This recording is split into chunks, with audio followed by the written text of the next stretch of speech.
Today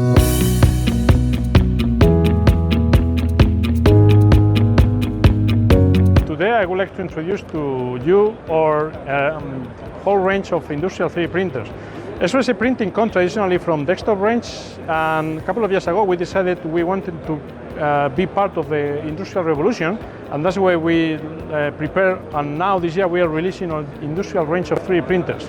The Parplot 120 is our new development on additive manufacturing using resin-based DLP technology. So we are able to create prototypes and parts like this in under 10 minutes, all thanks to our exclusive technology, the ultra-fast film technology. Our MFVG Pro 230 is our bet on SLS printing. So this is represent nowadays the best balance that you can get for big model full detail SLS printing using nylon PA12.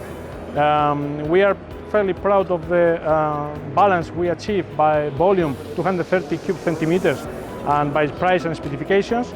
It's 30 watts CO2 laser, and we have a few different materials that is coming together with the printer. Nowadays we can print PA12, white or either black.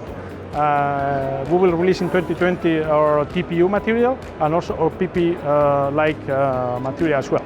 So it's for the bigger size of SLS printers, is the most affordable solution and the most balanced specifications and price that you can find nowadays on the market.